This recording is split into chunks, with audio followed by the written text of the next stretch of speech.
I caught my husband cheating with my cousin. Now the whole family's divided. Sometimes betrayal doesn't just break your heart. It rearranges your entire reality. The night I found out my husband was cheating, I didn't cry or scream. I just stood there, frozen, staring at the text messages lighting up his phone. I wasn't snooping. He'd left it on the counter while showering, and a message popped up that made my stomach twist. Same time tomorrow, babe? I wish I could say I didn't look, but instinct took over. I opened it. What I saw made my hands go numb. The messages weren't from a stranger. They were from my cousin, Lily. Lily wasn't just family. She was like my sister. We'd grown up together, shared secrets, clothes, heartbreaks. She was my maid of honor 2 years ago, the one who helped me pick my wedding dress, the one who cried when I said, I do. And now, she was the one sending my husband heart emojis and talking about how dangerous it was sneaking around behind my back. I sat down on the kitchen floor, phone still in my hand, and felt the kind of silence that doesn't make sound, just pressure. I read everything. Weeks of messages, photos, the hotel where they met, the lies about late work nights. It was all there, laid out like a crime scene with digital fingerprints. When he came out of the shower, towel around his waist, humming to himself, I couldn't even speak. He smiled, asked if I wanted to order dinner, completely unaware that I had just watched our marriage collapse in front of me. I said nothing. I couldn't trust my voice. That night, I didn't confront him. I just lay next to him in bed, staring at the ceiling while he slept soundly beside me. I needed to think. If it had been anyone else, maybe I would have confronted him immediately, thrown him out, screamed. But this was Lily, my cousin, my family. I knew that if I exposed this, it wouldn't just destroy my marriage. It would rip my family apart. The next morning, I called in sick to work and drove to my mom's house. She was surprised to see me so early. I told her I needed advice, but didn't say why. She brewed coffee, sat across from me, and started rambling about Lily's new diet and how close she and my husband had gotten lately. It's nice to see family getting along. My throat closed. I realized my mom had no idea. By the time I left, I knew what I had to do. I wasn't going to explode. I was going to plan. I wanted them both to feel the way I did, blindsided, humiliated, stripped of peace. So I decided I'd catch them in the act. Literally. I didn't sleep that night.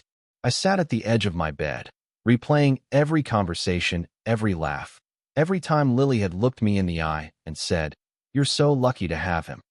I used to think she meant it. Now it all sounded like mockery.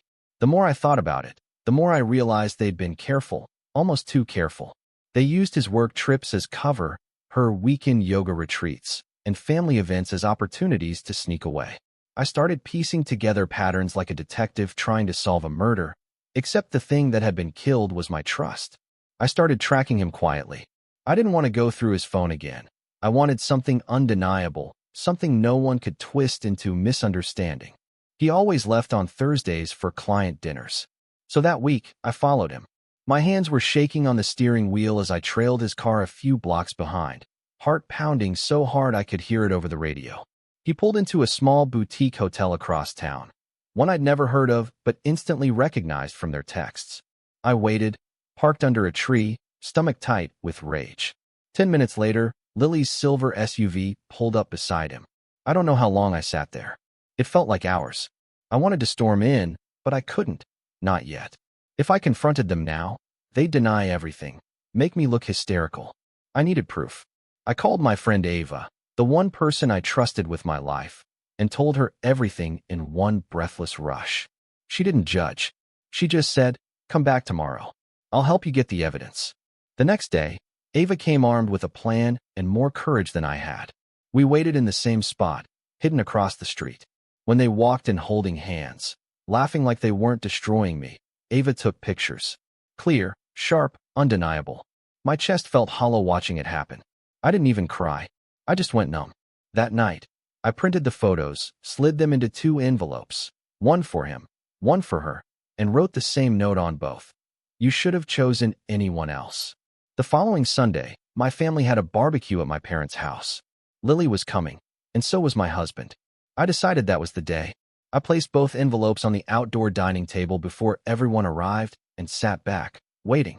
When they each found their own, it took about 10 seconds for confusion to turn into panic. I watched their faces pale at the same time. Then their eyes met, and that's when everyone knew. The silence was deafening. My mom looked from Lily to me, completely lost. "What's going on?" she asked.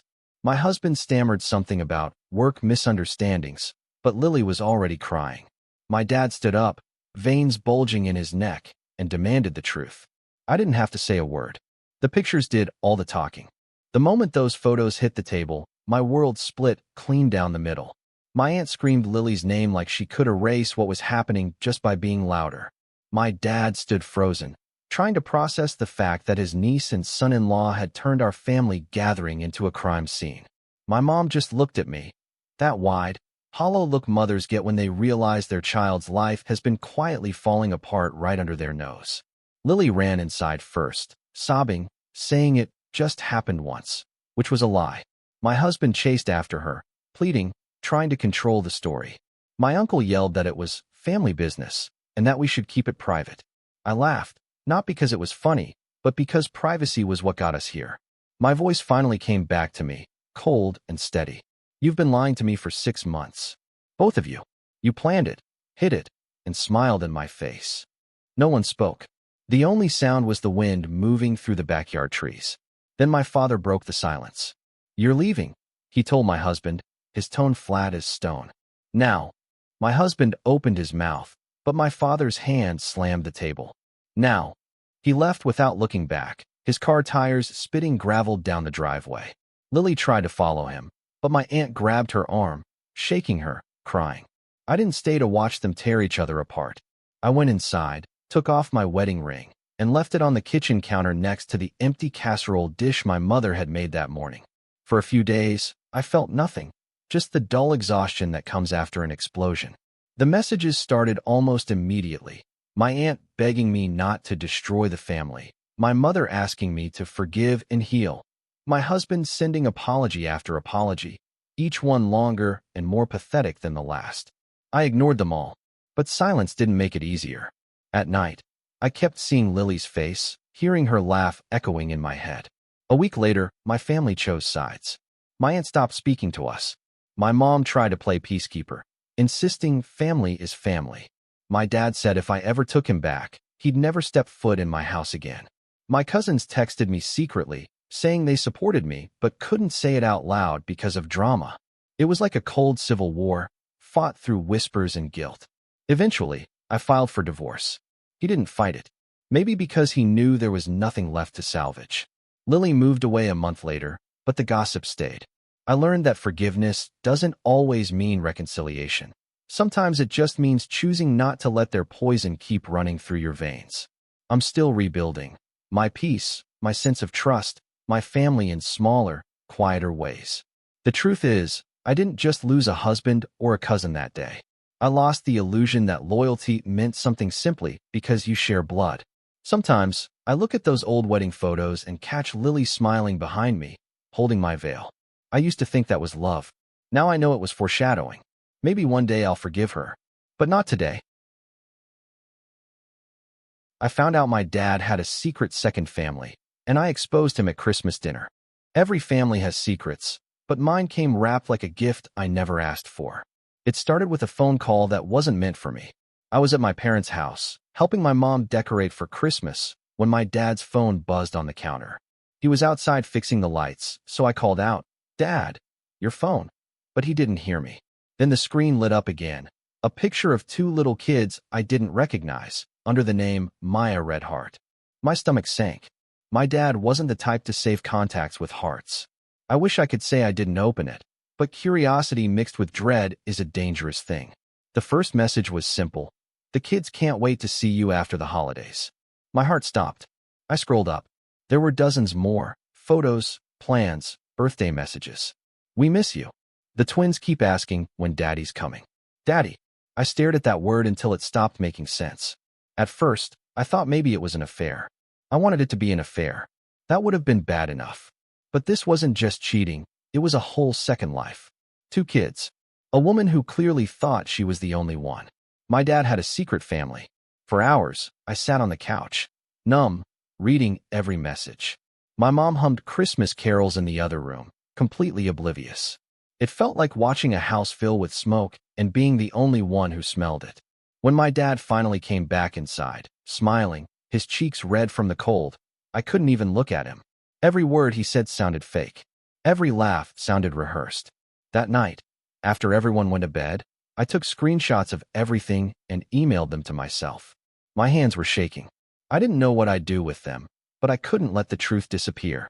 The next day, I tried to act normal, but everything about him made me sick. The way he kissed my mom's cheek, the way he talked about family being everything.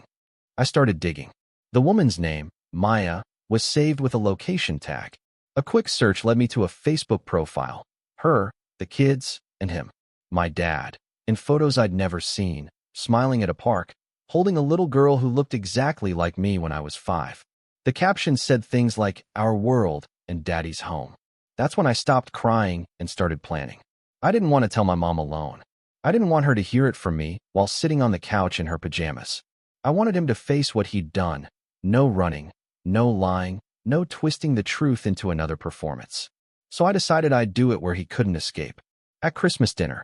The days leading up to Christmas felt like living in a movie where everyone else had the script except me. My mom hummed carols as she cooked. My dad hung ornaments like he didn't have another family hanging stockings somewhere else. I'd never noticed how easily he compartmentalized, how effortlessly he could act like the perfect husband and father. Every "love you," he said to my mom, sounded like a lie now. Every smile was a mask I couldn't unsee. I thought about telling my mom early, sparing her the public humiliation. But then I'd see her setting the table for Christmas Eve, smiling as she wrapped his presents, and I couldn't bring myself to break her world quietly. My dad had chosen to live 2 lives. He could deal with both of them colliding. I decided how I'd do it. My extended family always came over for Christmas dinner, grandparents, cousins, uncles, the whole crew. My dad loved it. He was the center of attention, always carving the turkey, telling corny jokes, giving speeches about family and loyalty. That was going to be his stage and his downfall. On Christmas morning, I barely slept. I kept glancing at my phone, at the folder of screenshots and pictures I'd saved. Every time I doubted myself, I'd scroll through them again. The other kids' birthdays, the comments calling him the best dad ever. Each photo was a reminder of why I couldn't let it slide. He'd built 2 families on lies, and I was done protecting his performance. Dinner started like it always did.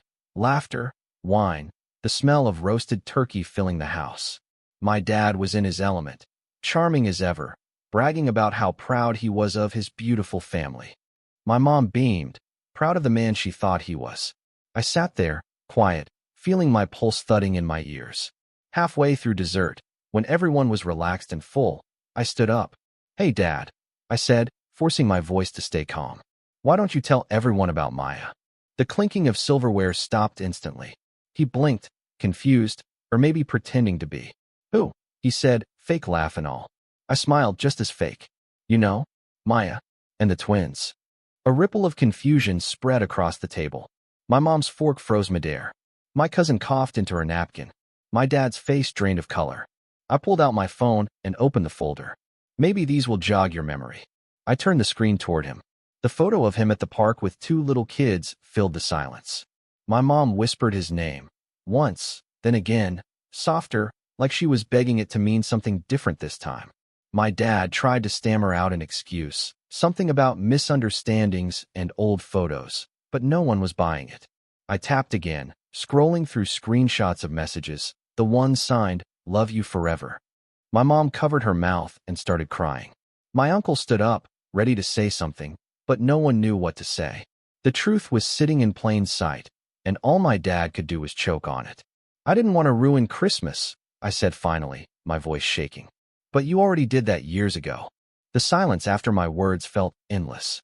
My mom stared at my dad like she didn't recognize him anymore, her face pale, her hand trembling over her half-empty wine glass. "Tell me she's lying," she whispered. He opened his mouth, but nothing came out. Just silence, then a small, pathetic sound. The sound of someone realizing they've been caught, and there's nowhere left to hide. "I can explain," he finally said. The whole table laughed, not because it was funny, but because it was absurd. My uncle muttered, "Explain what?" The other family. My grandmother, bless her, looked confused and scared, asking, "What does she mean, another family?" The truth was unraveling faster than he could patch it. My dad tried to look at me, but I wouldn't meet his eyes.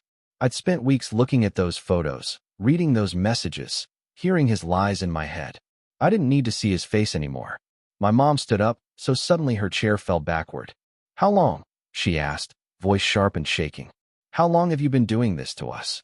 He said something about 5 years and a mistake, but the damage was already done. 5 years. That meant birthdays, anniversaries, holidays. All with her, all while pretending to be our dad, her husband. She didn't slap him. She didn't scream. She just walked away. The sound of her heels on the floor echoed through the room until she disappeared down the hall. My dad went after her, but my brother, who had been silent until that moment, stepped in front of him and said quietly, "Don't." That one word carried more fury than anything I could have said. The rest of the night was chaos. My aunt tried to distract my grandmother, who was crying into a napkin. My cousins whispered in disbelief. My uncle pulled me aside, asking why I didn't tell them sooner. "Because you all love him," I said, "and I wanted you to see who he really is for yourselves." I drove my mom to my apartment that night. She didn't say a word during the drive. When we got there, she sat on my couch, still in her red Christmas dress, staring into nothing. After a long silence, she finally said, "You shouldn't have found out like that." Her voice cracked. "No one should." I told her I was sorry, and I meant it, but part of me wasn't. He needed to be exposed. Keeping his secret would have made me just as guilty. In the days that followed, everything fell apart. My dad tried calling, texting, begging. He said he wanted to make things right. But how do you fix two families built on lies? My mom filed for separation by New Year's. The woman, Maya, reached out once, apologizing. She had no idea he was married. She was just another victim in his web. My brother refuses to speak to him. I haven't blocked him, but I don't answer either. Sometimes I see his name flash across my screen and wonder how many other lies he's told that I'll never know about. Christmas used to be my favorite holiday. Now, it's just the anniversary of the day I burned down the illusion we all lived in. But strangely, I don't regret it. The truth hurts, yes, but living in a lie hurts worse. My mom and I spent the next Christmas quietly together. No big dinner, no family drama. Just two people learning how to breathe again. She looked at me across the table and said, "You did what I couldn't." Maybe she's right. Maybe I saved us both from a lifetime of pretending. Still, sometimes I catch myself wondering, did I do it for her, or did I do it for me? Thanks for listening. Don't forget to like, subscribe, and share if you enjoyed the story. See you in the next one.